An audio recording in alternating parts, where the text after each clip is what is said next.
শিক্ষার্থীবৃন্দ, welcome to digital education Bangladesh কর্মমুখী প্রকৌশল শিক্ষা 6ষ্ঠ শ্রেণী ভোকেশনাল 6ষ্ঠ অধ্যায় বিদ্যুতের হাতেখড়ি। আজকের এই ক্লাসটি হচ্ছে তোমাদের এই অধ্যায়ের শেষ ক্লাস। তো আজকে মজার নম্বর 5, পেন্সিলের বিদ্যুৎ পরিবাহিতা শনাক্তকরণ। লেখাপড়ার কাছে আমরা অবশ্যই পেন্সিল ব্যবহার করে থাকি, কিন্তু আমরা কি জানি যে পেন্সিল পরিবাহী নাকি অপরিবাহী পদার্থ? তো আমরা প্রয়োজনীয় উপকরণ আমাদের লাগবে, পেন্সিল লাগবে 2টি, লাল এবং কালো তারের টুকরা লাগবে 4টি, আর 9 ভোল্টের ব্যাটারি লাগবে 1টি। এই কাজটি সম্পাদন করতে হবে। তো এখানে আর কিছু জিনিস লাগবে, ইনসুলেটিং টেপ লাগবে, এলইডি লাগবে 1টি, এবং ক্রোকোডাইল ক্লিপ। এটাকে বলা হয় ক্রোকোডাইল ক্লিপ, কারণ এর দাঁতগুলো হচ্ছে ক্রোকোডাইল কুমিরের মতো, এর জন্য নাম হচ্ছে ক্রোকোডাইল ক্লিপ। ক্রোকোডাইল ক্লিপ 2টি। প্রথম ধাপ হচ্ছে যে প্রথমে চিত্র অনুযায়ী ব্যাটারির নেগেটিভ প্রান্তের সাথে কালো তার এবং ব্যাটারির পজিটিভ প্রান্তের সাথে লাল তার সংযুক্ত করি। লাল ও কালো তারের প্রান্তে ক্রোকোডাইল ক্লিপের পেছনের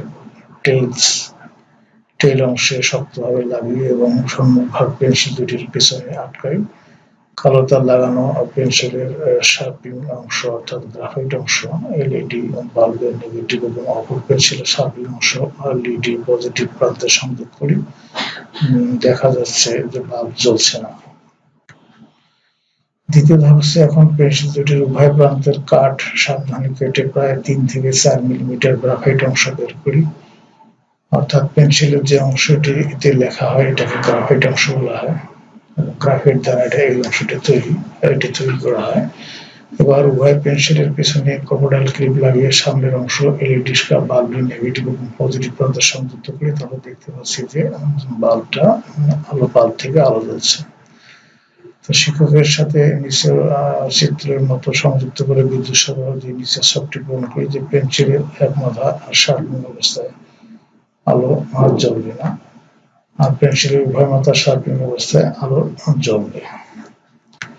আমরা এখন চিত্রে দেখতেছি যে এটা উভয় প্রান্তে আমরা কি করছি, গ্রাফাইট অংশ বের করে নিয়েছি।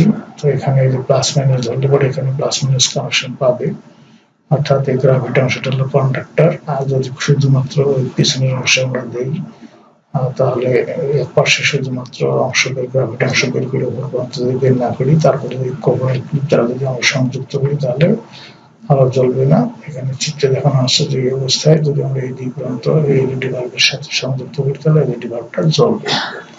প্রথম অবস্থায় শুকনো কাঠের মধ্য দিয়ে বিদ্যুৎ যেতে না পারায় আলো জ্বলেনি। দ্বিতীয় অবস্থায় পেন্সিলের শীর্ষ গ্রাফাইটের মধ্য দিয়ে বিদ্যুৎ যেতে পারায় আলো জ্বলছে। এক্ষেত্রে আমরা বলতে পারি পেন্সিলের শীর্ষ অর্থাৎ গ্রাফাইট বিদ্যুৎ পরিবাহী এবং শুকনো কাঠ বিদ্যুৎ অপরিবাহী পদার্থ। সতর্কতা সমূহ হচ্ছে কয়েকটি সতর্কতা নিচে দেওয়া হলো যে পেন্সিলের শীর্ষে গ্রাফাইট অংশে ক্রোকোডাইল ক্লিপ খুব অল্প চাপে ভালোভাবে লাগাতে হবে, তা না হলে শীর্ষে ভেঙে যেতে পারে। আর 2 নম্বর হচ্ছে ব্যাটারি টার্মিনালের দুই প্রান্ত কোনোভাবেই যেন শর্ট না হয় সেদিকে খেয়াল রাখতে হবে। আর তোমাদের হোমওয়ার্ক হচ্ছে যে পেন্সিলের শীর্ষ কি জাতীয় পদার্থ। আশা করি তোমরা বুঝতে পেরেছ। তোমাদের সবাইকে অনেক অনেক থ্যাংক ইউ। আজকে তোমাদের ক্লাস শেষ হয়ে গেল। আশা করি ক্লাসগুলো তোমাদের ভালো লাগবে। তোমরা আমার পাশেই থেকো। তোমাদের সুস্বাস্থ্য ও সর্বাঙ্গীন মঙ্গল কামনা করে আজকে বিদায় নিচ্ছি। আল্লাহ হাফেজ।